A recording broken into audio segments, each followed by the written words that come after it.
Welcome to the Sisterhood Collective podcast, where we empower women to break barriers, overcome limiting beliefs, and achieve true success. I'm your host, Laurie, entrepreneur and founder of 5 successful businesses. Join me as I share proven strategies, interview inspirational leaders, and provide behind-the-scenes insights to help you level up in your business, career, and in life. Because together, we can get further faster. Okay, let's dive in. In today's episode, we're tackling a topic that hits closer to home than we might think: self-sabotage. So if you think about it, how many times have you found yourself taking a step forward only to really take a couple of steps back? How often have you set goals, created these aspirations only to see them slip through your fingers due to seemingly insignificant actions or thoughts? It's like this invisible force that sometimes just keeps you from being the best version of yourself. And this absolutely drives me nuts. And I feel like we really need to talk about this. So in this episode, we're going to unravel the mystery of self-sabotage and talk a little bit about ways in which we hold ourselves back every single day. Those small, almost silly behaviors that collectively, they're forming a barrier between us and the people we aspire to be, the goals that we dream of achieving, and the success that we are craving. From things like hitting the snooze button just one too many times so that you're not going to the gym to do that workout, or getting up later than you had planned. Even dismissing any of your accomplishments and putting it down to mere luck. We're about to explore the common methods of self-sabotage that might be lurking around in your life, and we'll uncover some possible causes of these actions. And more importantly, we're going to give you a couple of the strategies that we use to overcome them. So let's dive in, and I'll be talking to both Teegan and Lauren today, which I have actually given them about 24 hours notice that this was happening. So this time they're a little bit more well-versed in what we're going to be talking about, unlike the normal podcast. And here we go. Today, I really wanted to discuss self-sabotage, and I guess from the perspective of, are we self-sabotaging our success? Are we getting in our own way? Because it's so common. And I know for me, I'm definitely guilty of self-sabotaging myself. But I kind of wanted to dive a little bit into it and look at things like, firstly, what is self-sabotage? Which to me is kind of sometimes conscious, sometimes subconsciously, behaving a certain way or actually carrying out certain actions that hinder us from progress or success. That's kind of what it means to me. It's like you are stopping yourself from moving forward or achieving something.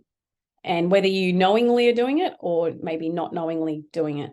And generally due to, just your own behaviors.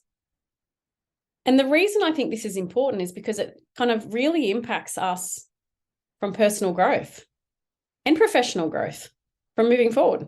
So I want to have a little discussion with you ladies today about that, because I feel like we need to get better at recognizing when we're doing it.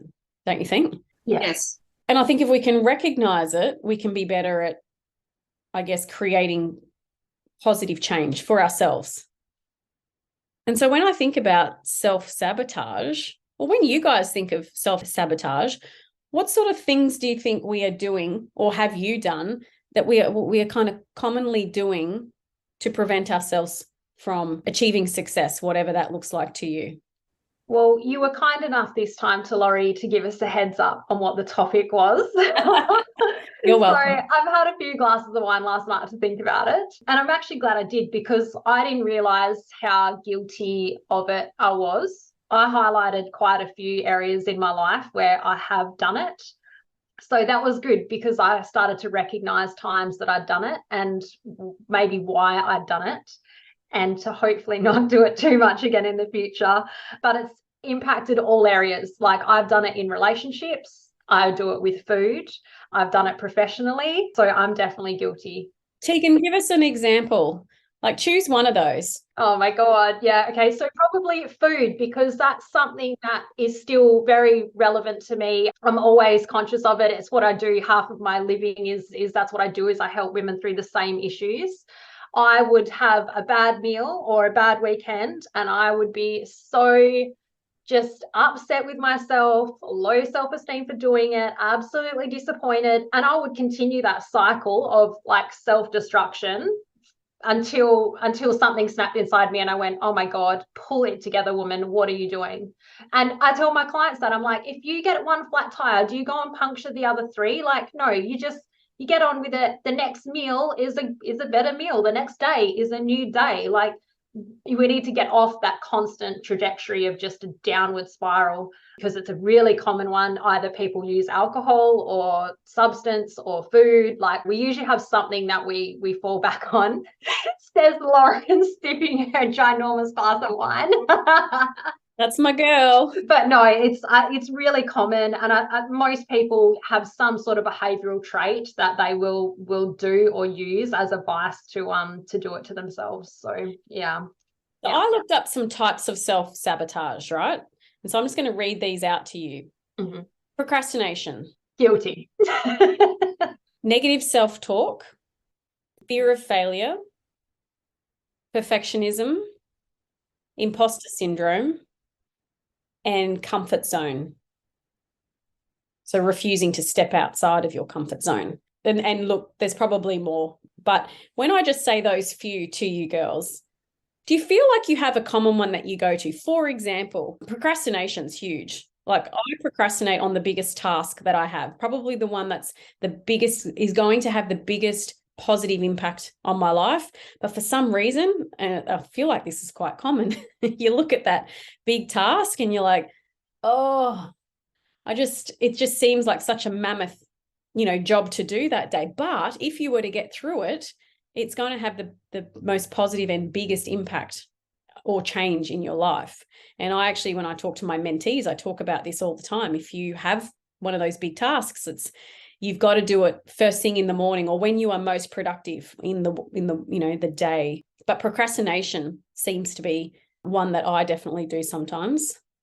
And perfectionism used to be one that I used to do, when I used to think I have to have everything done and it has to be perfect.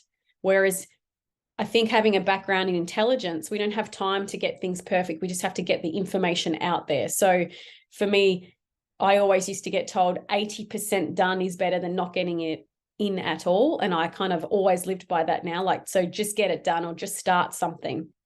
And one of the ways, I guess, of breaking down such big projects has been through not looking at it so big, breaking it down into those little bite-sized pieces. And that's been a method I've kind of overcome that procrastination kind of method by, instead of thinking, oh, I've got so much to do to get to that end state, I'm just going to break it down just that little bit. What about you, Junior? Well, with thinking about it, I can recognize it now. But if I get an idea in my head of something that I want to do or something positive, I don't think of all the positive things that will happen. In my mind, I just list all the things that could go wrong or why I shouldn't do it. And so I get this big list of, makes me maybe fearful or it's too hard or something, because I've got nothing in the positive side to sort of counteract it. There's that guy that I always listen to, Peter Crone, who I love everything that he says. And he says that the ego always wants to be right. So when something does go wrong, you always go, well, see, I knew it wouldn't work, or I shouldn't have done it, or something like that. And I think of that way sometimes about things before I even do it. So I talk myself out of things before I give it a chance, because I haven't given myself time to maybe get excited about it, to think of all the positive things and share it with somebody else. Another thing that I tend to do is I'm a people pleaser. So I put myself in that box where I'd rather do things for other people. And if everyone else is happy, then I'm happy, but I'm not really happy, but it's an excuse not to do something for myself. Here's a question for you. Why don't you think you're worthy of great things and of success?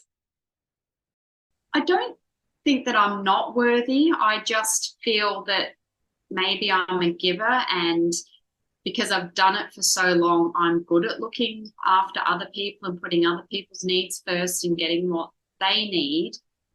I just find it easier maybe not to try, and I concentrate more on that because maybe that's not a superpower that I have, but I enjoy it.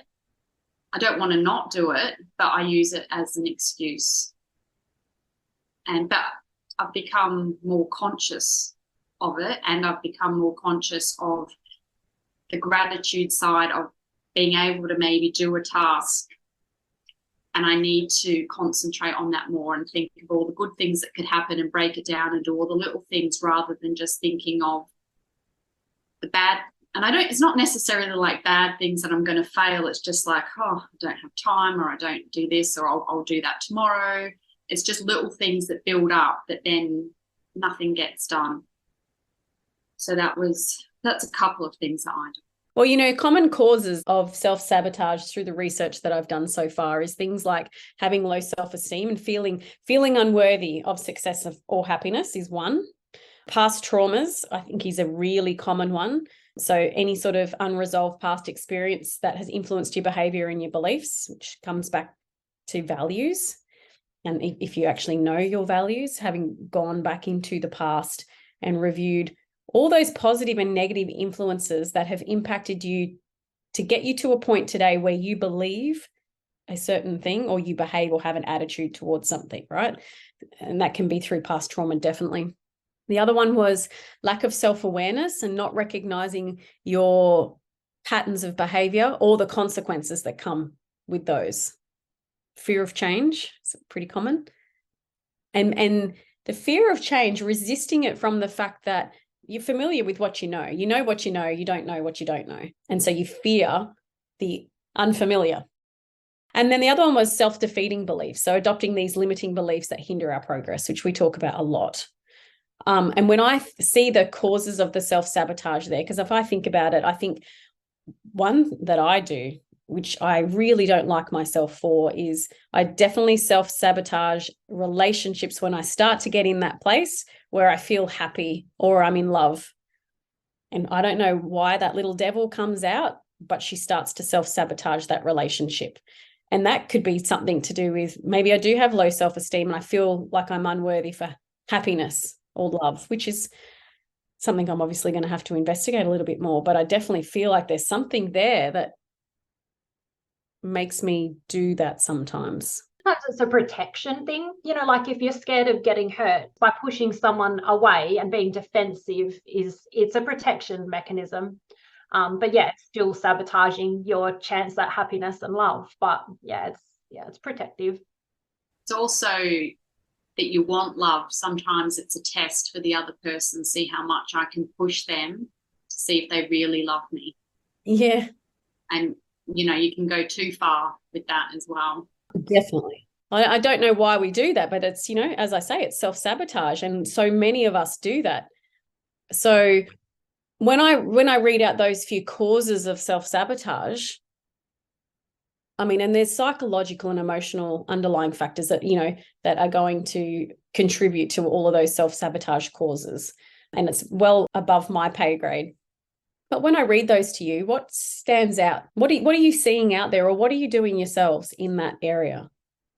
I think the procrastinating thing's a big one because it's interlinked a lot to failure. Like you said, when you procrastinate on the biggest thing that could make the most positive impact and change, sometimes you procrastinate on that because what also gives you the biggest change and impact can also impact and change you for the negative if it's not successful or if you fail at it.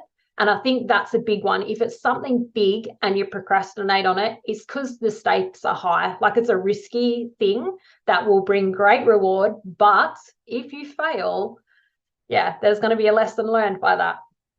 Well, also it stops people from starting too, because it is such a big risk, big undertaking, whatever. So breaking it right down, and then, as we talk about all the time, is doing one step at a time and celebrating the small wins along the way.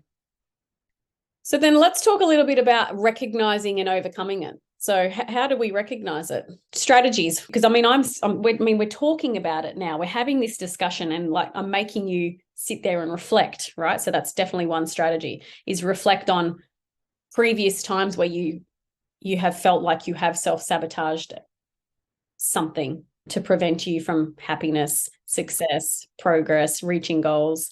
So I think self-reflection is definitely one way of recognizing it. What are other ways? I think your support system, like I know when I'm doing it in my relationship, or if my husband's starting to do it in our relationship, we can see the triggers in each other and we'll pull each other